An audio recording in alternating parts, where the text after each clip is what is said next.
की चार भुजाएं क्यों हैं? चार का अंक एक ऐसा अंक है जिससे सृष्टि का निर्माण हुआ है और उसका क्रम बनता है। चार भुजाधारी विष्णु जी की नाभ से चतुर्मुखी ब्रह्मा की उत्पत्ति हुई। ब्रह्मा के हाथों में चार वेद, चारों दिशाओं में उनके चारों मुख, चार आकर में ब्रह्मा जी ने सृष्टि की रचना की, चार अवस्थाएं बनाई, समय को चार युगों में बांटा, चार मानस पुत्रों को उत्पन्न किया। चारों मानस पुत्र चारों धामों में भक्ति करने गए। फिर ब्रह्मा जी ने चार वर्ण बनाए जिनमें चार आश्रम बनाए। विष्णु भक्त चार श्रेणियों में बढ़ गए। विष्णु के हाथों में चार आयुध हैं, वे भक्तों को चार पदार्थ देते हैं। नंदी की स्थापना गर्भगृह के बाहर क्यों होती है? नंदी एक पशु है। पाश्विक वृत्तियों का त्याग करने के बाद ही भक्त को भगवान के दर्शन होते हैं। वैसे नंदी शिव के वाहन हैं, उनकी दृष्टि सिर पर टिकी है। नंदी पुरुष का प्रतीक है, उनके सींग विवेक और वैराग्य हैं।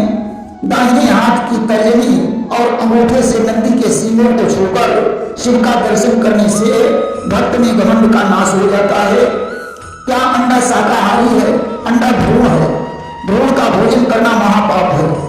अपने घर को घर कहना क्यों उचित नहीं है? जिस भवन में मनुष्य रहता है एक दिन उसे छोड़कर चला जाता है और उस घर में दूसरा रहने लगता है, इसलिए घर को घर नहीं सराय कहना चाहिए। जमाई लेते समय मुंह पर हथेली क्यों रख देते हैं? क्योंकि तेज वायु के साथ मक्खी मच्छर आदि कीटाणु मुंह में जाकर पेट में पहुंच सकता है। क्या कुत्ते की जीभ में अमृत होता है? कुत्ता अपने घाव को जीभ से चाट चाट कर ठीक कर लेता है, इसलिए कहा जाता है कि कुत्ते की जीभ में अमृत होता है। हिंदू धर्म में अंतर्जातीय विवाह की आज्ञा क्यों नहीं है? क्योंकि वर्ण संकर संतान कुल का नाश करने वाली और नरक में ले जाने वाली होती है। उसके तर्पण और पिंडदान से पुत्रों को मुक्ति नहीं मिलती। नीम की दातून क्यों करना चाहिए? नीम की दातून से पायरिया नष्ट होता है और दांत मजबूत बनते हैं। प्रार्थना करने से क्या लाभ है? प्रार्थना के माध्यम से हम परमात्मा की कृपा प्राप्त करते हैं। भगवान भक्तों की प्रार्थना स्वीकार करके मनवांछित फल देते हैं। मृतक की अस्थियां गंगा में क्यों विसर्जित करते हैं? गंगा मोक्षदायिनी नदी है। इससे मृतक की आत्मा के लिए स्वर्ग के द्वार खुल जाते हैं तथा हड्डियों में फास्फोरस अधिक होता है। इससे गंगा नदी का जल उपजाऊपन को बढ़ाने वाला होता है। शरीर पर तेल मालिश क्यों करते हैं? इससे थकावट, कमजोरी, बात रोग से मुक्ति मिलती है, त्वचा में कोमलता आती है। अधिकतर देवी देवताओं के मंदिर पहाड़ों पर क्यों हैं? क्योंकि पहाड़ी क्षेत्र में लोगों को शांति मिलती है। यह क्षेत्र सुरम्य होता है। मन की एकाग्रता के लिए एकांत स्थान उत्तम है। यज्ञ हवन में मंत्रों का उच्चारण जोर जोर से क्यों किया जाता है?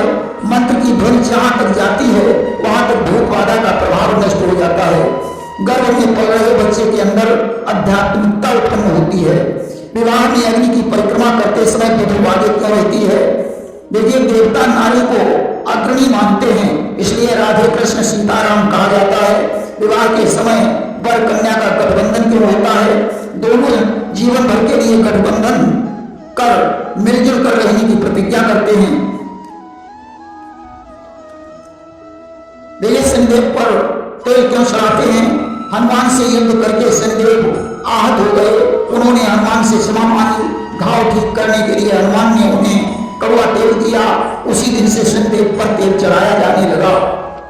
देवी देवताओं की आरती कपूर से क्यों करते हैं? देखिए, कपूर जलाने से देव दोष और पितृ दोष दूर हो जाते हैं, वातावरण शुद्ध होता है। जीवाणुओं और विषाणुओं को नष्ट करने की कपूर में क्षमता होती है। मृतक के मुख पर चंदन की लकड़ी क्यों जलाते हैं? चंदन की लकड़ी मुख पर जलाने से मृतक को स्वर्ग में चंदन की शीतलता प्राप्त होती है। शरीर के जलने की दुर्गंध नष्ट हो जाती है। रात को घर में झाड़ू क्यों नहीं लगाना चाहिए? क्योंकि आती हुई लक्ष्मी वापस लौट जाती है। क्या वटवृक्ष में प्रेत का निवास होता है?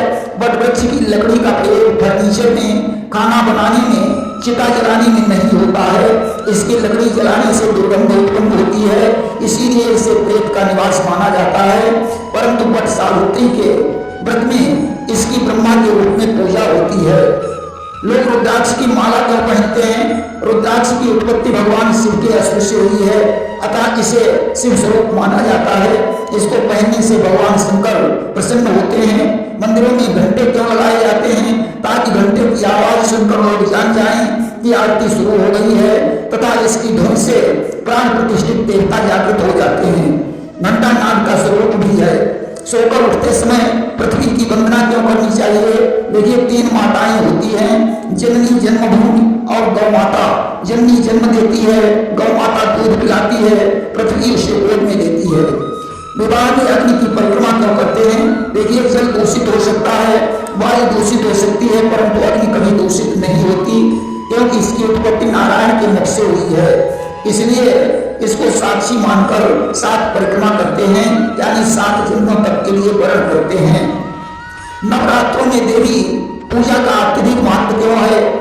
2 नवरात्र होते हैं, चैत्र और क्वान में। इनमें विवाह नहीं करना चाहिए, यह समय कष्टकारी होता है, अतः इन दिनों को कल्याणमयी देवी के हाथों समर्पित करके लोग उनकी पूजा करते हैं। ग्रहण काल में भोजन करना जल पीना वर्जित क्यों है? ग्रहण काल में भोजन दूषित हो जाता है, उसमें सूक्ष्म जीवाणु प्रविष्ट हो जाते हैं, इसलिए उसमें कुछ डाल देते हैं ताकि जीवाणु उसमें एकत्रित हो जाएं। ग्रहण के समय सूर्य और चंद्र की किरणें विषैली होती हैं, इसलिए भोजन और जल में तुलसी दल डाल देते हैं। ग्रहण काल में सूर्य चंद्र के विशेष आकर्षण से पाचन शक्ति कमजोर हो जाती है। ग्रहण में स्नान शुभ माना गया है। होली जलाने का क्या कारण है? होलिका प्रहलाद की बुआ थी, वह प्रहलाद को जलाना चाहती थी, परंतु स्वयं जल गई। अस्त प्रहलाद के बचने की खुशी में होली जलाते हैं। दूसरी बात, यह ऋतु बदलने का समय है। चेचक, हैजा, खसरा आदि रोगों की उत्पत्ति का समय है। होली जलाने से वायुमंडल में उपस्थित कीटाणु जलकर भस्म हो जाते हैं। होली की परिक्रमा लगाने से 140 फारेन गर्मी शरीर में प्रविष्ट हो जाती है, जो जीवाणुओं के आक्रमण को रोक देती है। रंगों का हमारे जीवन में बहुत महत्व है, इसलिए दूसरे दिन रंग खेलते हैं। होली का त्योहार फागुन पूर्णिमा को मनाते हैं। चौकी बालियां भूनकर अग्नि में आहुति देते हैं, यानी देवताओं को चढ़ाते हैं। इसके बाद नया अन्न काट कर घर ले जाते हैं। भैंसे को अशुभ क्यों मानते हैं? क्योंकि भैंसा यमराज का वाहन है या प्रेत स्वरूप है। शिवलिंग की पूजा क्यों करते हैं? शिवलिंग शून्य है, निराकार है, शिव का स्वरूप है। जैसे किसी अंक के दाहिने शून्य होने पर उसका महत्व 10 गुना हो जाता है, ऐसे ही शिवलिंग की पूजा से मनुष्य को सुख समृद्धि मान सम्मान प्राप्त होता है। जनेऊ दाहिने कान पर क्यों चढ़ाते हैं? देखिए, जनेऊ दाहिने कान पर चढ़ाने से लोहिका नाड़ी पर दबाव पड़ता है, इसके दबाव से मलमूत्र सरलता से निकल जाता है। कान की नसों का संबंध शरीर के सभी अवयवों से होता है। कर्ण छेदन क्यों होता है? कान के क्षेत्र पुरुषों की काम वासना का उद्दीपन करते हैं। नारी में उपस्थित काम वासना के उबाल को रोकने के लिए नाक में क्षेत्र जरूरी होता है। मुंडन क्यों होता है?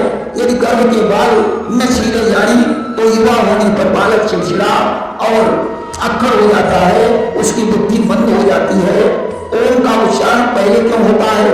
ओम प्रणव है, इसमें ब्रह्मा विष्णु महेश तीनों का वास है।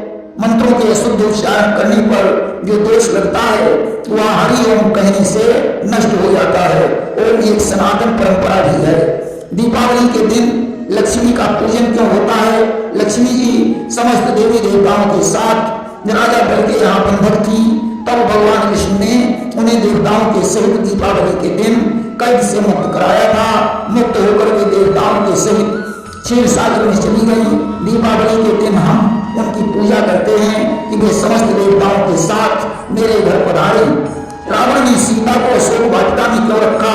देखिए, रावण ने विजय अभियान में अनेकों सुंदरियों का हरण किया और पुष्पक विमान में बैठाकर लंका ले जा रहा था।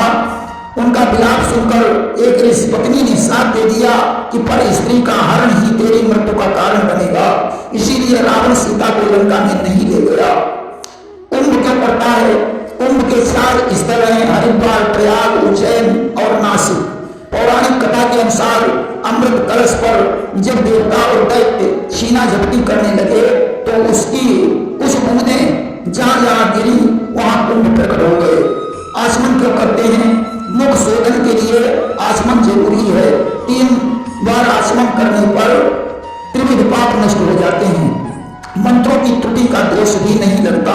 प्रेम से बोलिए वृंदावन बिहारी लाल की जय।